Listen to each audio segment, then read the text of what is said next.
Assalamualaikum warahmatullahi wabarakatuh. Bismillahirrahmanirrahim. Apa kabar anak-anak? Semoga semuanya sehat dan penuh semangat. Oke anak-anak, kita bertemu lagi di video pembelajaran bimbingan dan konseling. Pada kesempatan ini, Ibu akan menyampaikan materi tentang bimbingan dan konseling. Untuk siswa kelas 8-9 karena sudah pernah, mungkin hanya bisa sebagai untuk mengingatkan saja. Karena materi ini Ibu sampaikan khusus untuk anak siswa kelas 7 karena merupakan hal yang baru ya. Anak-anak siswa kelas 7 semuanya, pada pertemuan ataupun tayangan yang lalu kita sudah memperkenalkan diri tentang personal guru bimbingan dan konseling ataupun guru BK yang ada di SMP Muhammadiyah 2 Yogyakarta. Ada Bu Yeni, ada Pak En, ada Bu Niken, dan ada saya sendiri Bu Diah selaku pengampu guru bimbingan konseling kelas 7. Ya, nanti Ibu juga akan perkenalkan, akan tayangkan daftar-daftar pengampu guru BK di kelas mana saja. Itu ya, anak kelas 7 semuanya. Pada kesempatan ini memang Ibu akan memberikan tentang bimbingan konseling. Kemarin sudah Ibu sampaikan tentang personil BK-nya, namun Ibu belum sempat menjelaskan ataupun belum pernah memberikan secara detail apa itu layanan bimbingan dan konseling dan peran dan fungsi apa guru bimbingan dan konseling di sekolah. Ya. Sebelum Ibu menuju materi, Ibu akan bertanya dulu untuk pada anak-anak. Ketika Anda atau ketika kalian di SD, adakah guru bimbingan konseling di sekolah kalian? Ya, mungkin di SD ada yang sudah ada, tapi ada yang belum. Bagi yang belum, sebenarnya guru kelas itu hampir sudah seperti guru bimbingan konseling. Saya yakin anak-anak untuk guru kelasnya, hubungan dengan guru kelasnya sangat akrab, bisa artinya curhat, kemudian kedekatannya juga bisa sebagai orang tua di sekolah, sebagai teman dan sebagainya ya. Nah, seperti itulah guru bimbingan konseling ya, untuk hubungannya seperti kalau kamu itu dengan guru kelas di waktu SD ya. Namun kalau guru bimbingan konseling itu memiliki teknik-teknik tertentu yang mungkin bisa lebih mengungkap apa kalau kita dijadikan sebagai teman curhat ya. Kemudian anak-anak, Ibu sampaikan bahwa ada beberapa siswa yang mungkin belum memahami betul tentang bimbingan konseling, biasanya sudah memberikan penilaian kalau mendengar guru bimbingan konseling itu mesti, serem, polisi, kita takut, mesti akan dimarahi, mesti akan diadili ya. Tuh. Dan Ibu juga pengalaman yang sudah itu ada beberapa orang tua siswa yang ketika kami panggil, kita undang untuk ngobrol bersama, itu sudah berkesan, kenapa saya diundang? Apa anak saya mempunyai kesalahan, memiliki pelanggaran dan sebagainya atau nakal ya, sudah punya persepsi seperti itu. Nah, cerita-cerita seperti itu anak-anak adalah cerita yang sebetulnya kurang benar dan justru sebaliknya ya, guru BK atau guru bimbingan konseling itu biasanya dibutuhkan ketika anak-anak atau para siswa semuanya itu memiliki kesulitan ya. Nah di situ nanti kita akan dijadikan sebagai curhat kalau kita sudah asik membicarakan tentang permasalahan-permasalahan baik permasalahan pribadi maupun permasalahan keluarga, kita akan seru dan menyenangkan ya kalau siswa-siswa biasanya yang sudah benar-benar memahami tentang bimbingan konseling itu akan merasakan nyaman dan senang dan setelah selesai penyelesaiannya ya, setelah selesai dalam pembicaraan permasalahan itu anak-anak akan lebih ringan dalam pemikiran itu anak-anak. Nah sekarang apa toh layanan bimbingan dan konseling? Layanan bimbingan dan konseling merupakan bantuan yang diberikan kepada siswa dalam rangka upaya menemukan diri pribadi, dan mengenali lingkungan, kemudian bisa merencanakan masa depan ya.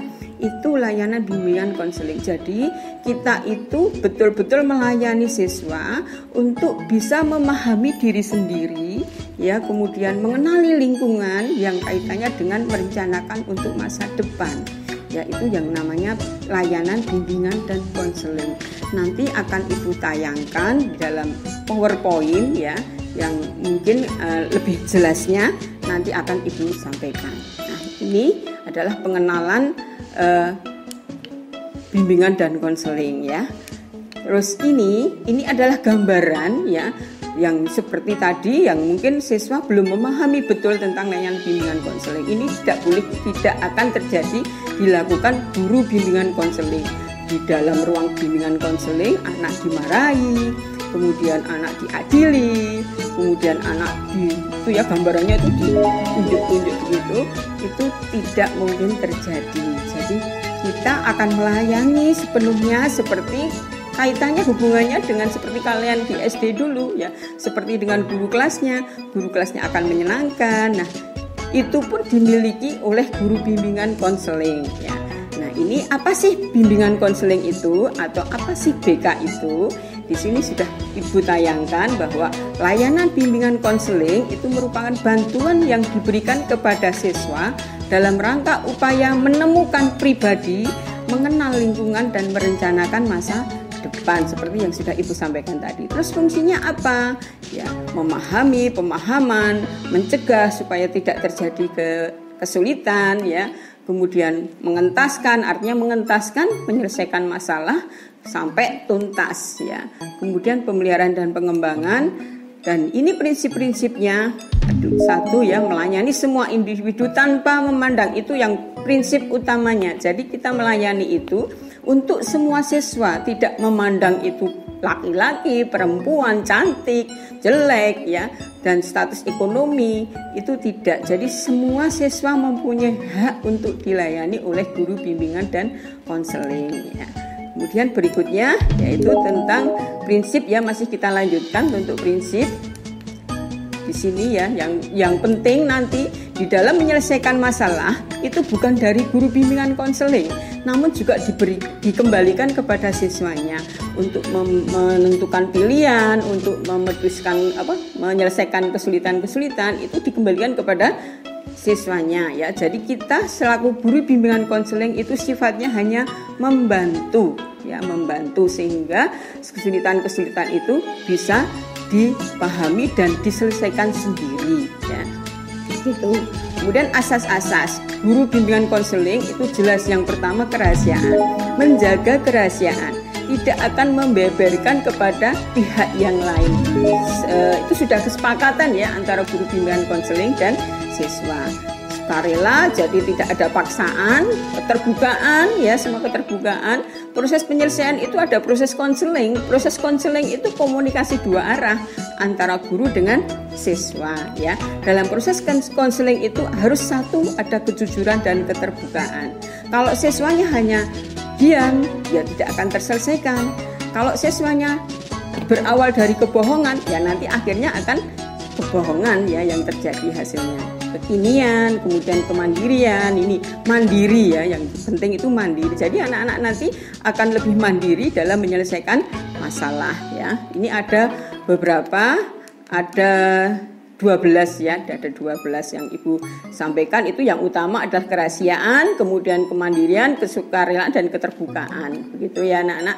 Bidang bimbingan itu ada bimbingan pribadi, ada sosial, ada bidang belajar. Jadi kesulitan-kesulitan yang terjadi itu mungkin pribadi, itu bisa keluarga, bisa hubungan dengan teman, itu bidang sosial ya. Kemudian masalah belajar, kesulitan belajar di rumah, itu merupakan biasanya yang muncul kesulitan-kesulitan yang terjadi oleh siswa ya. Bidang karir ya di situ. Kegiatan layanan bimbingan, orientasi ya, informasi, ini sudah ada semuanya. Nanti untuk lebih jelasnya Anda bisa, kita melayani konsultasi secara jabris dengan WA dan sebagainya ya. Tuh. Kegiatan pendukung ini nanti akan Ibu sampaikan tentang konferensi kasus, kunjungan rumah, mungkin kita suatu saat juga mengunjungi rumah.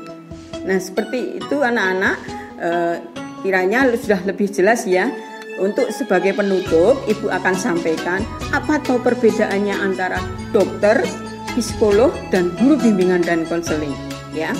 Kalau dokter anak-anak, dokter itu mengobati orang yang sedang sakit fisiknya atau raganya, ya.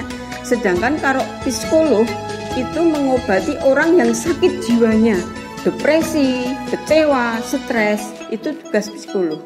Sedangkan kalau guru layanan bimbingan dan konseling itu melayani semua orang yang sehat, ya. Orang yang sehat, jadi tidak sakit, tapi orang yang sehat di mana perlu bantuan, atau perlu pendampingan dalam memilih sesuatu ataupun memastikan ataupun memutuskan kesulitan, ya, ataupun memutuskan dalam 2 pilihan atau 3 pilihan dan lebih dari pilihan. Nah, itu kewajiban guru bimbingan konseling dalam membantu melayani semua. Jadi kondisinya sehat, begitu ya anak-anak. Jadi perbedaannya antara dokter, psikolog dan layanan bimbingan konseling seperti itu. Kiranya sudah jelas ya anak-anak. Kita semua dari tim guru bimbingan konseling selalu membuka konsultasi kalian semuanya apabila ada kesulitan. Kalau sekarang ini situasinya pandemi, ya bisa dengan Japri, bisa WA. Nanti kita akan sharekan ya poster yang mungkin Anda bisa mengenali dari nomor HP masing-masing guru bimbingan konseling yang ada di SMP Muhammadiyah 2. Kiranya hanya itu yang Ibu sampaikan. Saya mengucapkan terima kasih, kurang lebihnya mohon maaf. Wassalamualaikum warahmatullahi wabarakatuh. Sampai jumpa di lain waktu. Terima kasih.